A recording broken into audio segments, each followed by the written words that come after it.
Wuthering Heights is directed by Emerald Fennell and stars Margot Robbie and Jacob Elordi. A passionate and tumultuous love story set against the backdrop of the Yorkshire moors, exploring the intense and destructive relationship between Heathcliff and Catherine Earnshaw. Emerald Fennell is a director I really respect, and her previous works as a promising young woman in Saltburn have been pretty good outings for her, and so when I heard that she was going to do this romance novel, I have no idea about what Wuthering Heights is, no idea what the book is about, but I thought I'd give it a chance because I want to see if she's going to do anything as crazy as she did in Saltburn and understand what the story was about.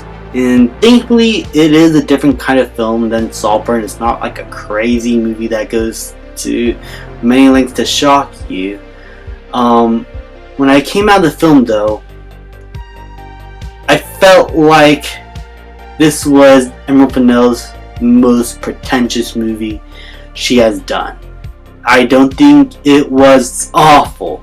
I don't think it was a badly shot film. I think in terms of the cinematography, the production design, the costume design, there is so much to admire here. The sets, the performances, the way everything is presented to you, everything felt like it had a story that is shown visually throughout the course of the film, from the characters' costumes and how that is presented, especially with the character Heathcliff, how he is as a person changed throughout the course of the film, especially how the costume design represented that.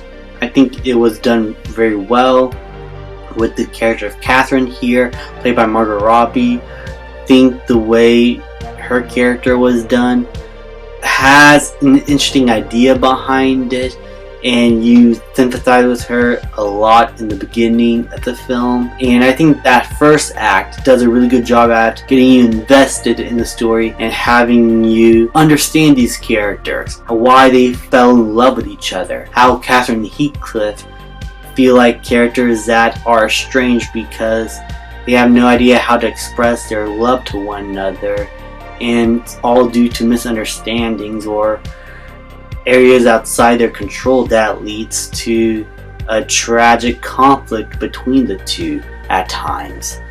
But at some point in the middle of the film, it felt like the movie lost that plot.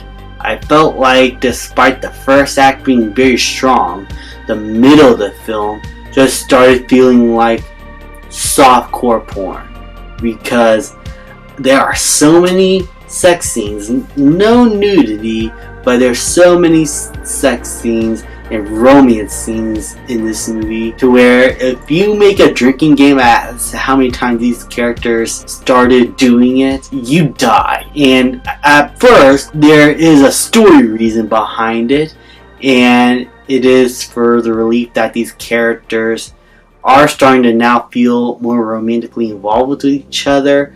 But it felt like as the film went on, it felt like that was all the movie had to offer, and it just indulged in these sequences way too much, and the dialogue spewed here just felt pretentious and at times very stage play like, and the performances kind of lost me there. And once the film got to its tragic ending, it started to lean more into the Saltburn side in terms of shocking you as a viewer. And I think it did it a lot more organically than Saltburn. But the second act of the film did not really do much for me to really latch on to the characters of Catherine and Heathcliff, for me to be, okay, this is why they care for each other deeply as adults.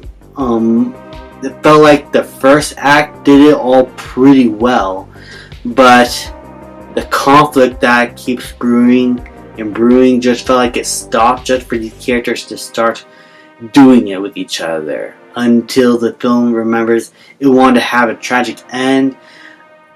It felt very bare bones in the middle and pretty dull and boring and really overindulgent of itself, and it really did lose me, and I wasn't able to feel the tragedy that the ending is supposed to have, and so I was just left kind of numb by the film's end. Overall, Wuthering Heights was a film that is beautifully presented, beautifully shot, but the direction it goes to by the second act and then on just felt very lackluster and pretentious and overindulgent in its sexual themes. And I would recommend skip this one unless you are a middle-aged woman who really wants to watch two hot actors doing it. I could probably recommend that, but it's like watch 50 Shades of Grey, because that at least has nudity, even if the rest of the film is complete shit. But this just feels like a pretentious movie in Emerald Fennell's filmography, and I think it's probably my least favorite of her work. I'm gonna give Wuthering Heights a C-. Thank you guys so much for watching. Please leave a like, subscribe, comment, and I will see you guys next time.